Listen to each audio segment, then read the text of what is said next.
O Estado toma o lugar de Deus. As ditaduras socialistas são religiões e a servidão do Estado é uma forma de culto. Desde o nascimento do totalitarismo no século XX, muito foi escrito sobre essa forma de governo e milhões leram a descrição de George Orwell no romance clássico 1984. Mas o que muitas vezes é esquecido é que o totalitarismo é mais do que apenas um sistema político. É uma religião fanática, e esta religião está se espalhando pelo mundo com uma ferocidade não vista desde os meados do século XX. Neste vídeo, vamos investigar a natureza religiosa do totalitarismo no reconhecimento de que devemos conhecer nosso inimigo se quisermos derrotá-lo. Pouco depois de fugir da Alemanha nazista, o cientista político Waldemar Göring escreveu o seguinte: os movimentos totalitários que surgiram após a Primeira Guerra Mundial são basicamente movimentos religiosos. Seu objetivo não é apenas mudar as instituições políticas e sociais, mas também remodelar a natureza do homem e da sociedade. O totalitarismo compartilha muitas características com as religiões organizadas. Por exemplo, o cristianismo e o islamismo são construídos sobre a crença de uma futura Idade de Ouro que será inaugurada com a segunda vinda de Cristo. Os movimentos do totalitarismo compartilham uma ideia semelhante, mas em vez de um Deus ou profeta que transforma o mundo, os movimentos totalitários são construídos na crença de que a humanidade pode recriar o mundo e uma nova era de ouro pode ser construída sob a direção do todo-poderoso Estado controlador. Em consequência do declínio do cristianismo, escreve Carl Jung, as projeções religiosas em grande parte se afastaram das figuras divinas e necessariamente se estabeleceram na esfera humana. O intelecto iluminado moderno não pode imaginar nada maior do que isso. Esses deuses de lata com pretensões totalitárias que se autodenominam Estado. Essa crença de que é possível que um Estado centralizado e todo-poderoso mude radicalmente a sociedade para melhor é o motivo pelo qual Hannah Arendt escreveu: totalitarismo não é um governo em nenhum sentido tradicional, mas um movimento. Nos movimentos totalitários do passado, essa era de ouro era vista como uma era de pureza racial, ou uma utopia comunista de igualdade, eficiência e prosperidade para todos. Hoje, esta idade de ouro totalitária é aquela em que a humanidade existe em harmonia com a Mãe Terra. Ou em sua forma mais extrema, uma era onde o homem se funde com a máquina e transcende as limitações biológicas da doença e da morte. Escusado será dizer que as utopias totalitárias nunca se concretizam, pois Karl Popper advertiu: a tentativa de fazer o céu na terra invariavelmente produz o inferno.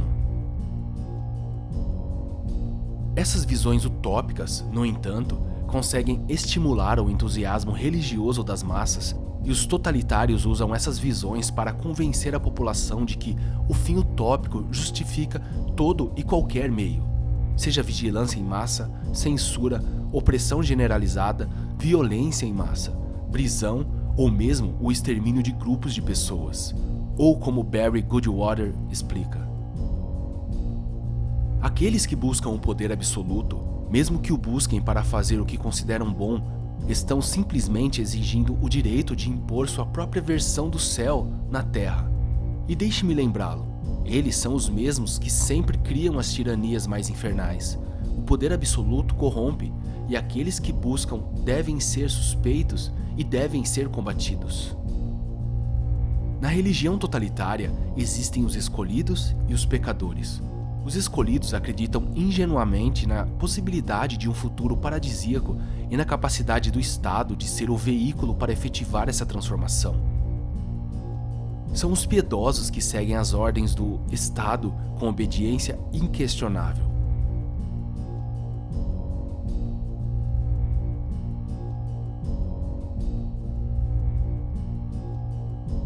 Os pecadores são os não crentes. São os hereges que impedem o chamado bem maior e impedem o avanço da história. Para usar uma analogia oferecida pelo filósofo polonês Zygmunt Bauman, Os totalitários veem a terra como um jardim ao qual são ungidos para cultivar, e os pecadores como as ervas daninhas que devem ser exterminadas para que a utopia totalitária floresça plenamente. Todas as visões totalitárias da sociedade como jardim definem partes do habitat social como ervas daninhas humanas. Como todas as outras ervas daninhas, elas devem ser segregadas, contidas, impedidas de se espalhar, removidas e mantidas fora dos limites da sociedade. Se todos esses meios se mostrarem insuficientes, eles devem ser mortos. Mas remover as ervas daninhas é apenas uma parte do movimento religioso totalitário. Os cidadãos restantes devem ser transformados em verdadeiros crentes totalitários que interiormente concordam com uma vida de estrita conformidade e obediência à autoridade.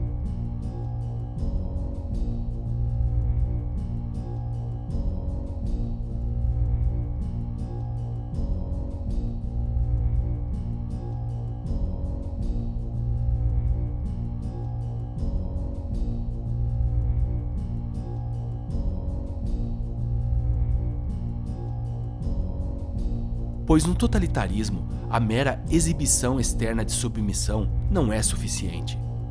Como todas as religiões fanáticas, os movimentos totalitários procuram controlar os pensamentos mais íntimos de seus seguidores. Referindo-se à ditadura fascista de Mussolini na Itália, Giovanni Amendola explicou: o fascismo não visava tanto governar a Itália quanto monopolizar o controle das consciências italianas. A posse do poder não é suficiente para o fascismo. Ele precisa possuir a consciência privada de todos os seus cidadãos. Exige a conversão dos italianos. O fascismo faz as mesmas reivindicações que uma religião. Não promete felicidade para aqueles que não se convertem. Na busca dessa transformação religiosa totalitária, vários métodos de proselitismo são usados. Duas delas são a demagogia e a pedagogia, sendo a primeira a difusão da propaganda do Estado através da arte, literatura, música, peças de teatro e festivais.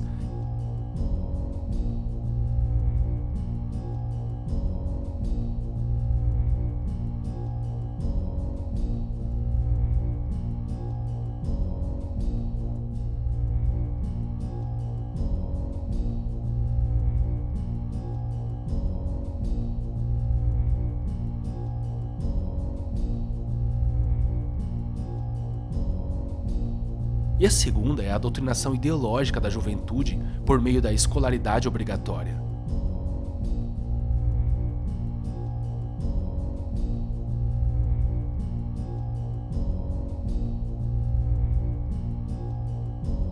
A estratégia de terror e amor é outra técnica usada para fazer proselitismo das massas na religião totalitária. Os cidadãos estão sujeitos ao terror por meio de guerras contínuas, medo contínuo, bandeiras falsas e a ameaça sempre presente de perda de meios de subsistência, propriedade, prisão ou morte. No entanto, essas demonstrações de terror são intercaladas com demonstrações de amor. Rituais cerimoniais são realizados para honrar a boa vontade dos líderes e a propaganda contínua assegura aos cidadãos que o regime se preocupa com eles e está trabalhando duro para mantê-los a salvo dos perigos do mundo.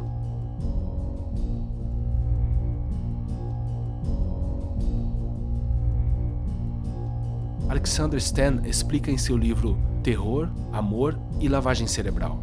Assim como na Síndrome de Estocolmo, o agressor se torna o porto seguro percebido, uma pessoa ou entidade a quem se pode recorrer em busca de ajuda, misericórdia, perdão, conforto.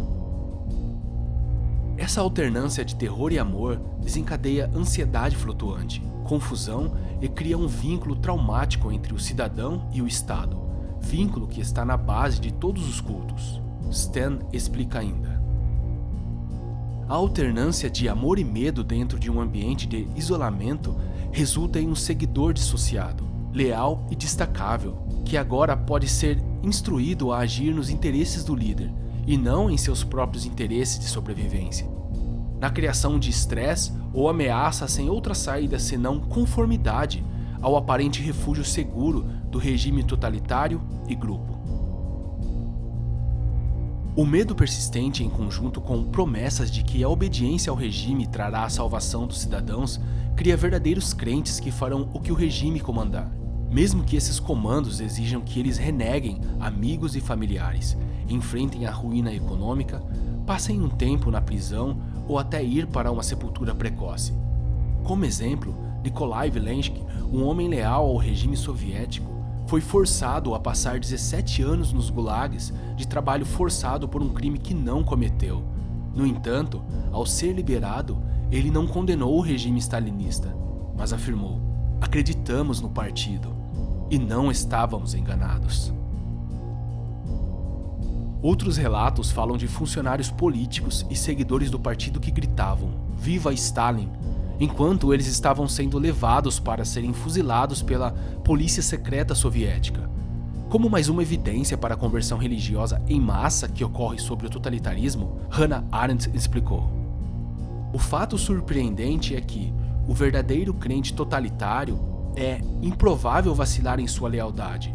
Quando o monstro começa a devorar seus próprios filhos, e nem mesmo se ele próprio for vítima de perseguição, se ele for enquadrado e condenado, se for expurgado do partido e enviado para trabalhos forçados ou campos de concentração. Pelo contrário, para a maravilha de todo mundo civilizado, ele pode até estar disposto a ajudar em sua própria acusação e a moldar sua própria sentença de morte se apenas seu status como membro do movimento não for tocado." O totalitarismo é uma religião que nunca alcança o que promete. Cria um inferno na Terra em que muitos são sacrificados ao Deus do Estado, mas nenhum é entregue ao admirável mundo novo que lhes foi prometido. Quanto mais poder é concedido ao Estado, mais corruptos se tornam os indivíduos que operam a máquina estatal e mais o mundo desce ao caos. O totalitarismo deve ser evitado a todo custo, mas infelizmente essa religião está vendo um renascimento moderno.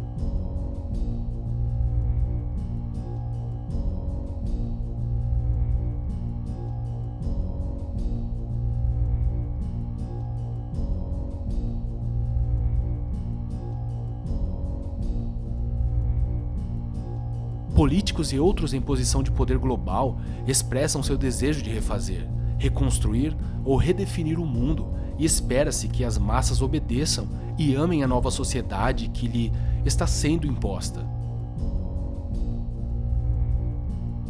Em meados do século XX, Carl Jung viu a religião do totalitarismo varrer a Europa, e suas palavras servem como um chamado à ação para todos os que veem os perigos que enfrentamos. Onde estão as mentes superiores capazes de reflexão hoje? Se existem, ninguém lhes dá atenção. Em vez disso, há um descontrole geral, uma fatalidade universal contra cuja influência irresistível o indivíduo é impotente para se defender. E, no entanto, esse fenômeno coletivo também é culpa do indivíduo, pois as nações são compostas de indivíduos. Portanto, o indivíduo deve considerar por quais meios ele pode combater o mal. Ao fazer a escolha de ajudar a resistir à ascensão da religião totalitária, devemos reconhecer que a escolha não é entre concordar e viver uma vida fácil versus resistir e convidar as dificuldades desnecessárias.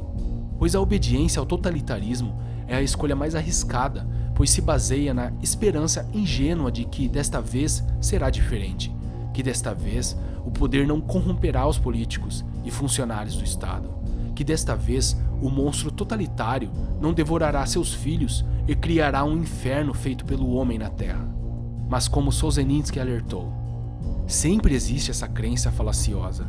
Não seria o mesmo aqui. Aqui tais coisas são impossíveis. Infelizmente, todo o mal do século XX é possível em todos os lugares da Terra.